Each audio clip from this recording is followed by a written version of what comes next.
ating balikan ang kaso ng isang batang babae na si Sarah Foxwell, na biglang nawala mula sa sariling kwarto sa gitna ng gabi bago magpasko. Agad itong nakakuha ng malaking atensyon. Mahigit 3,000 katao ang sumali sa mga pagsisikap na hanapin siya. At sa huli, natuklasan ng mga investigador ang ilang nakakatakot na katotohanan na nagdala sa kanila sa isang di inaasahang at nakakagulat na kahihinatnan. Pero bago tayo magpatuloy, pwedeng makahingi ng like at subscribe para sa aking YouTube channel. At kung gusto nyo ng mga ganitong video, si Sarah Foxwell ay ipinanganak noong May 18, 1998 sa Salisbury, Maryland. Lumaki siya sa isang malaking pamilya na may 2 kapatid na babae at 4 na kapatid na lalaki. Ang kanyang ina ay may 3 anak pa mula sa dati niyang asawa. Sa paglipas ng panahon, nagkaroon ng mga paghihirap ang kanyang ina, lalo na nang maghiwalay sila ng kanyang ama. Sa kanyang pangangalaga, kailangang magtrabaho ng kanyang ina, kaya't madalas na nananatili ang mga bata sa mga kamag-anak. Si Sarah, bilang pangalawang anak, palaging nagtatangkang mapanatili ang kapayapaan sa gitna ng mga away ng kanyang mga kapatid. Noong Desyembre 2009, nang siya ay 11 years old, pansamantalang nanirahan siya sa kanyang tiyahin at lolo't lola. Nang malapit na ang Pasko, at ang kanyang inay nagtatrabaho ng labis upang makabili ng regalo para sa bawat isa sa kanilang mga anak. Ang tiyahin ni Sarah ay naninirahan sa labas ng Salisbury sa isang malaking bahay sa bukid na pinakakatuwaan ng mga bata. Noong Disyembre 22, tila normal ang lahat, may 3 araw na lang bago magpasko. Masaya ang mga bata, naglalaro at nag-e-enjoy sa bahay. Nag-order ng pizza ang kanilang tiyahin para sa hapunan. At bandang 9 ng gabi, nagsimulang maghanda ang lahat para sa pagtulog. Si Sarah ay natutulog kasama ang kanyang 6 na taong gulang na kapatid na babae. Sa dulo ng pasilyo malapit sa likod na pinto, nag-usap sila Emma at natulog na kinabukasan. Nagising ang lolo ni Sarah at pumunta para gisingin ang mga bata. Pumasok siya sa kwarto ng mga babae, ngunit natagpuan lang si Emma roon. Akala niya baka nagising na si Sarah, kaya't inikot niya ang buong bahay ngunit hindi siya makita. Sinabi niya ito sa tiyahin ng mga bata, at nagsimula silang maghanap sa bawat sulok. Sa huli, napagtanto nila na wala si Sarah sa loob ng bahay. Iniisip ng tiyahin na baka lumabas ito para maglaro sa snow na bumagsak ng gabi. Ngunit napansin niyang nandoon pa ang sapatos at jacket ni Sarah. Napagtanto rin ng tiyahin na nawawala ang toothbrush ni Sarah mula sa pangkaraniwang lugar nito sa banyo. Gayunpaman, kasama ang kanyang lolo, naghanap ang tiyahin sa paligid ng bahay. Ngunit wala silang makitang anumang senyas ni Sarah. Tinawagan na nila ang ina ni Sarah at nagtakbuhan papunta sa kanilang lugar. Agad silang nagsumbong sa pulis at nagsimula ang operasyon na makakatulong sa paghahanap kay Sarah. Sinabi ng tiyahin kay Sarah na lagi niyang chi-check ang lahat ng pinto at bintana bawat gabi bago matulog at ganun din ang kanyang ginawa noong nakaraang gabi. Ngunit, nang lumapit ang pulis sa pinto sa likod na malapit sa kwarto ni Sarah at subukan ang pihitin, biglang bumukas ito. Ipinagpapatunay ng tiyahin na ang pinto ay nakalak noong gabi bago natulog at hindi ito nabuksan. Nang malaman ng pulis ang pagkawala ng toothbrush ni Sarah, nagsimula silang mag-isip ng posibilidad ng pangaagaw. Baka kinuha ng kidnapper ang bagay na ito bago umalis ng bahay kasama si Sarah. Sinubukan ng pulis na tiyakin kung lahat ng pinto at bintana ay totoong nakalak. Habang lumalapit sila sa pinto sa likod na malapit sa kwarto ni Sarah at sinubukang pihitin, ito'y biglang nagbukas. Paniniguro ng tiyahin na ang pinto ay nakalak noong gabi bago natulog at hindi ito bumukas.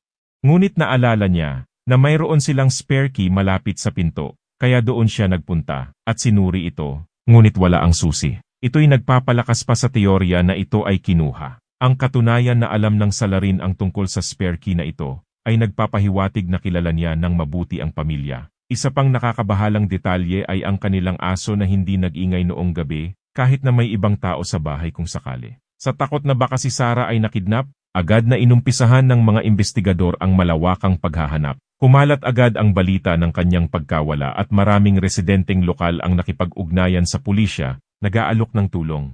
Hiniling ng mga pulis sa publiko sa pamamagitan ng media na suriin ang kanilang mga ari-arian para sa anumang maaring mamukhaan kung may kahina-hinalang tao. Maraming lokal na pulis ang tinawag para sa paghahanap at nakatanggap sila ng tulong mula sa mga kalapit na bayan at maging mula sa ibang estado. Lahat sila ay umaasa na makakahanap kay Sarah. Sa pagkuha ng toothbrush ni Sarah, maaaring nagpapahiwatig ito ng kanyang balak na panatilihin siyang buhay. Kaya't ibinuhos ng pulisya ang lahat ng kanilang mapagkukunan sa paghahanap. Sa labas ng bahay, natagpuan ang unang lead, may sariwang mga bakas ng gulong sa niyebe. Nagpapahiwatig na posibleng dumating ang suspek sa pamamagitan ng sasakyan. Dahil iniwan ang lahat ng mainit na kasuotan ni Sarah, malinaw na hindi siya maaaring dinala ng naglalakad. Samantalang dinala ang mga kamag-anak ni Sarah sa istasyon ng pulisya, may nangyaring di inaasahan kay Emma, ang 6 na taong gulang na kapatid ni Sarah, na natutulog sa parehong kwarto. Kinalabit ni Emma ang manggas ng kanyang lola at bulong na mayroon siyang lihim. Nakita niya ang taong kumuha kay Sarah. Ayon sa batang babae, nagising siya sa lalaking nagsasalita ng kung ano kay Sarah. Hindi naintindihan ni Emma ang nangyayari, ngunit natakot kaya nagpanggap siyang natutulog. Maikli lang ang oras, nakita niyang umalis ang lalaki sa kwarto.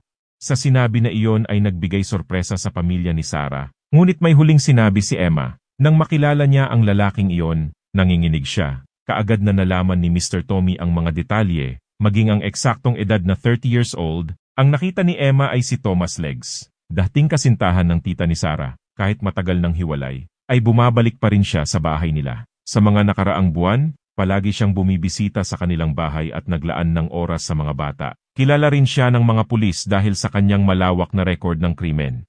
Muling nagkaroon ng atensyon si Thomas dahil sa mga krimeng ginawa niya sa mga kababaihan at batang babae. Nakapasok siya sa likod ng mga rehas noong 18 years old pa siya. Pero mabilis siyang pinalaya. Ilang buwan pa lang, tumanggap siya ng 7 years na sentensya. Ngunit maaga siyang pinalaya. Makalipas ang 6 na buwan, mayroon na naman siyang bagong kaso.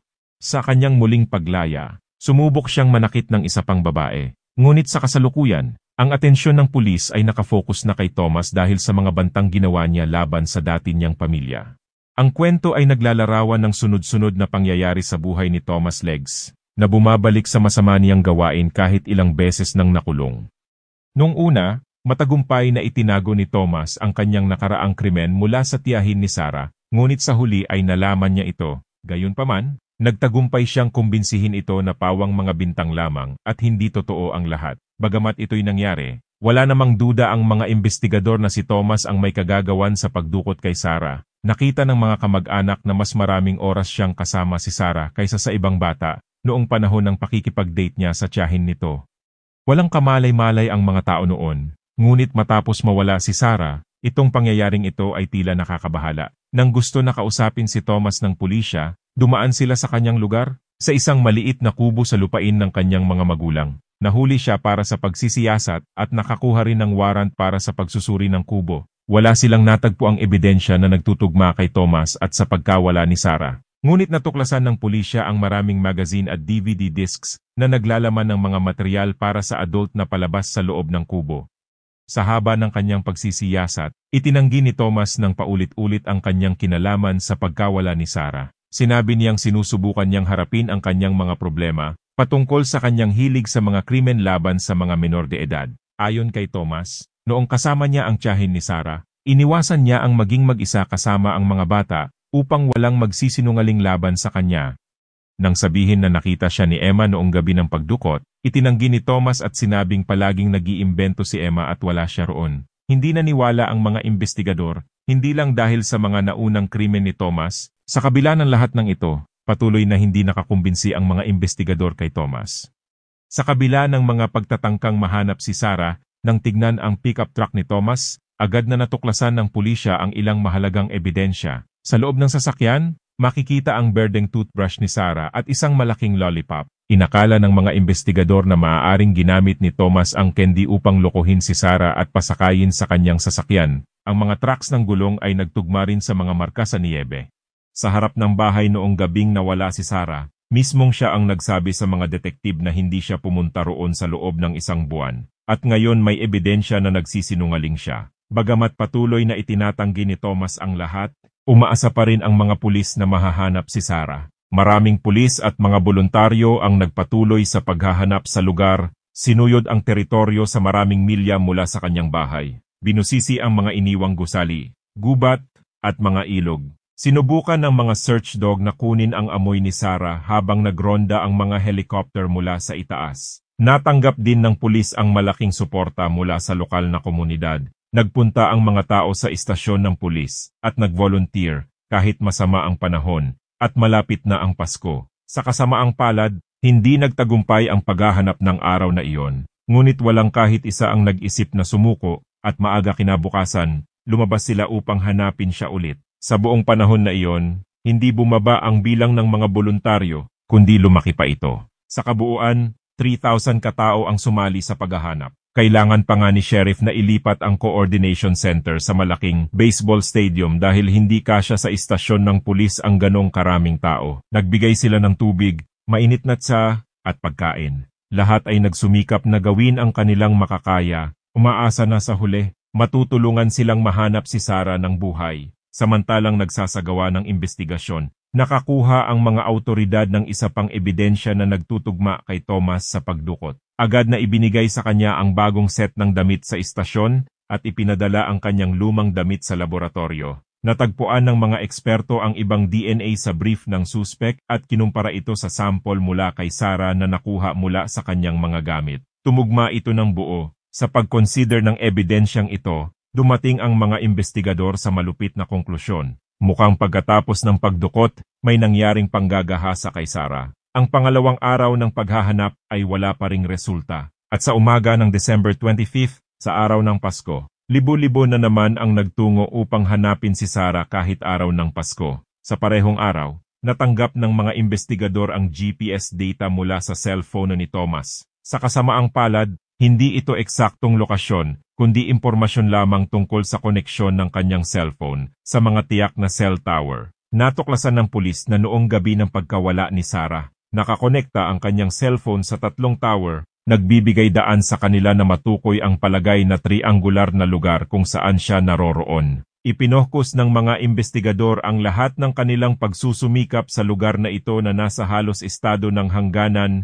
mga 8 milya mula sa tita ni Sarah. Ang lugar na ito ay karamihan ay sakop ng mga puhno, at daang tao ang naghanap sa bawat pulgada ng teritoryong ito. Umaasa sa isang milagrong Pasko na mabubuhay si Sarah. Sa kasamaang palad, mas mapait ang natuklasan. Ng mga 4 ng hapon, napansin ng pulis ang katawan ni Sarah sa lupa malapit sa estado ng hangganan. Nakahiga siya nang nakataas ang kanyang mga braso patungo sa langit. Nang magsimula ang mga medical expert na suriin ang katawan, lumabas ang masusing eksaminasyon.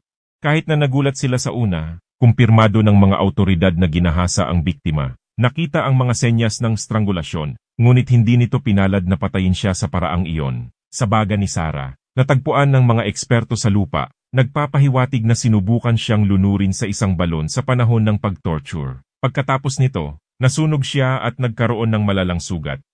Ayon sa mga eksperto, maaaring iniwan siyang nakahiga sa kagubatan ng ilang oras bago bumalik ang suspek na may dalang gasolina at sinunog si Sarah. Ito rin ang nagpapaliwanag kung bakit taas ang kanyang mga kamay na nakaturo sa langit, isang epekto kapag ang isang tao ay nasusunog.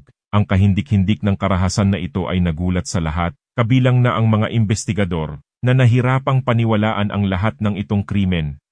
Ngunit ngayon na alam na nila ang pangyayari kay Sarah, ang tanging nais ng lahat ay makuha ang parusang kamatayan para kay Thomas. Bagamat patuloy itong itinatanggi ang lahat, may sapat na ebidensya laban sa kanya, tulad ng buhok ni Sarah at piraso ng tela mula sa kanyang pampatulog na natagpuan sa harapang upuan ng kanyang sasakyan.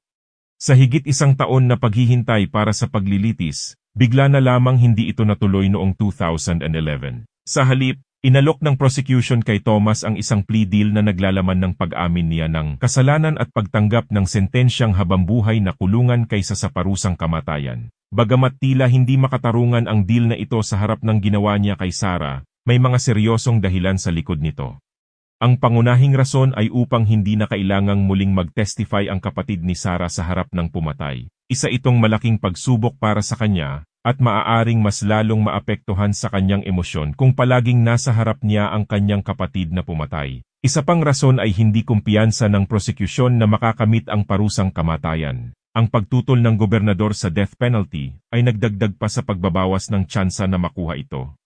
Sa wakas, pumayag si Thomas at ibinunyag sa mga investigador ang lahat ng alam na nila. Tinanggap niya ang 2 habambuhay na sentensya na walang posibilidad na makalaya at itinapon sa maximum security prison. Ngunit sa unang mga araw, inatake siya ng kapwa preso. Ngunit napagtagumpayan ni Thomas at nagkaroon pa ng karagdagang seguridad mula sa mga awtoridad. Ang kaso ni Sarah ay nagbigay daan sa pagkakaroon ng batas na pinangalanang Sarah's Law, na nagtatakda ng hindi kukulangin sa 15 years na pagkakakulong para sa sinumang nahatulan ng pang-aabuso sa bata bago maging maaring makalaya. Hanggang sa muli, salamat sa panonood.